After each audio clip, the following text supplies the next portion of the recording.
Assalamualaikum warahmatullahi wabarakatuh. Halo teman-teman, apa kabar? Jumpa lagi dengan saya Lili di channel Pembahasan Lili.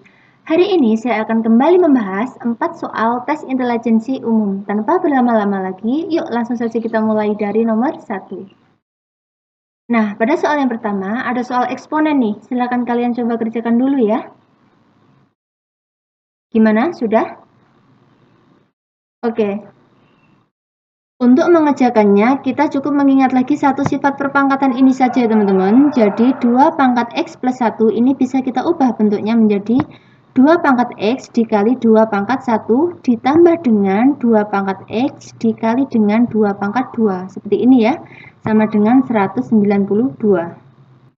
Selanjutnya, kita gunakan sifat perkalian distributif ya, yaitu bilangan pokok dengan pangkat yang sama kita letakkan di luar kurung. Jadi, 2 pangkat X dalam kurung 2 pangkat 1 ditambah 2 pangkat 2 sama dengan 192.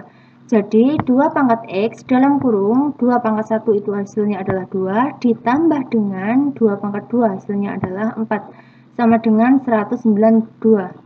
Nah, ini langsung saja kita pindah ruaskan ya teman-teman. Jadi 2X sama dengan 192 dibagi dengan 6. Jadi 2X adalah 32. Nah, 32 ini kan bila kita ubah ke dalam bentuk perpangkatan kan ini sama artinya dengan 2 pangkat 5 kan teman-teman. Nah, seperti ini kan. Karena keduanya memiliki bilangan pokok yang sama, berarti duanya ini masing-masing bisa langsung kita coret ya.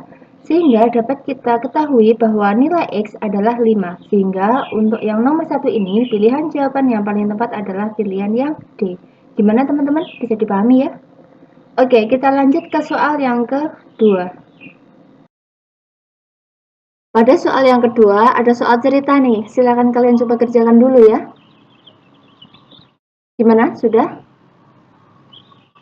Oke. Sebuah sepatu seharga 600.000 didiskon 2 kali berturut-turut sebesar 30% ditambah 20%. Berapa harga sepatu tersebut setelah didiskon?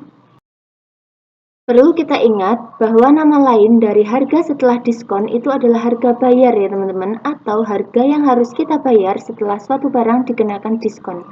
Rumus harga bayar adalah harga awal dikalikan dengan persentase harga bayar. Jadi rumusnya ini ya, langsung saja kita masukkan angkanya. Harga awalnya yaitu 600.000 dikalikan dengan jika kita mendapatkan diskon 30%, berarti persentase harga yang harus kita bayarkan adalah 100% dikurangi 30%, hasilnya adalah 70%. Kita tulis saja 70/100 dikali dengan persentase harga bayar yang kedua. Jika kita mendapatkan diskon 20%, berarti persentase harga yang harus kita bayarkan adalah 100% dikurangi 20%, hasilnya adalah 80%. Kita tulis saja 80/100. Sampai di sini bisa dipahami ya teman-teman? Nah, selanjutnya tinggal kita sederhanakan ya. Nolnya yang dua, yang ini bisa langsung kita coret ya, dan yang ini juga bisa kita coret. Sehingga sisanya tinggal 6.000 dikali 7 dikali 8. Hasilnya adalah 336.000. Nah, 336.000 ini adalah harga bayarnya teman-teman, atau harga sepatu tersebut setelah mendapat diskon. Sehingga untuk nomor 2 ini pilihan jawaban yang paling tepat adalah pilihan yang C. Gimana? Bisa dipahami ya? Oke, kita lanjut ke soal yang ketiga. Pada soal yang ketiga ada soal deret bilangan nih. Silakan kalian coba kerjakan dulu ya. Gimana? Sudah? Oke, jadi ini polanya gini ya teman-teman. Dari 17 ke 34 ini dikali 2, 34 ke 35 ini ditambah 1. Ini dikali 2, ini ditambah 1. Ini dikali 2, otomatis pola bilangan yang selanjutnya ini adalah hasil dari penambahan 1 juga ya. 142 ditambah 1 hasilnya adalah 143. 143 dikali 2 hasilnya adalah 286. Sehingga untuk yang nomor 3 ini pilihan jawaban yang paling tepat adalah pilihan yang E. Gimana? Bisa dipahami ya? Oke, kita lanjut ke soal yang terakhir nih, soal yang keempat. Nah, pada soal yang terakhir ada soal penalaran nih. Silakan kalian coba kerjakan dulu ya. Gimana? Sudah? Oke. Jika Budi memakai baju coklat, maka ia memakai topi hitam. Tony akan memakai sepatu coklat apabila Budi memakai topi hitam. Ternyata Tony memakai sepatu hitam. Kesimpulan yang tepat untuk pernyataan di atas adalah titik-titik-titik. Untuk mengerjakannya, kita misalkan dulu ya. Jika Budi memakai baju coklat, ini kita misalkan saja sebagai P. Maka ia memakai topi hitam, ini kita misalkan saja sebagai Q. Tony akan memakai sepatu coklat apabila Budi memakai topi hitam.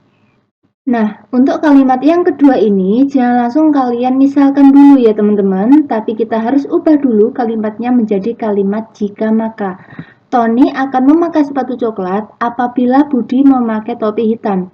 Nah, kata apabila ini sama artinya dengan kata jika ya, sehingga kalau kita ubah kalimatnya ini sama artinya dengan jika Budi memakai topi hitam, maka Tony akan memakai sepatu coklat. Seperti ini ya teman-teman.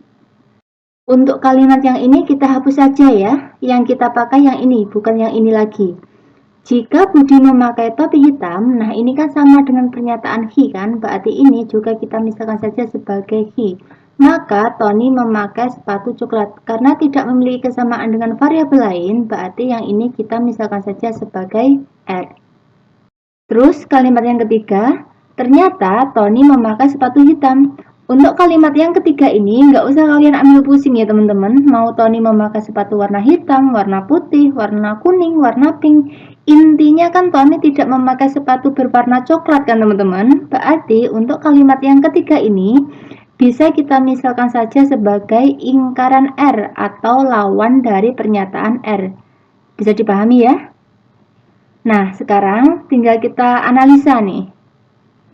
Jika ada pernyataan jika P maka Q dan di bawahnya ada pernyataan jika Q maka R, maka pola pengerjaannya adalah pola silogisme ya teman-teman, yaitu kita cukup mencoret variabel yang sama, yaitu Q-nya masing-masing bisa langsung kita coret, sehingga kesimpulannya adalah jika P maka R.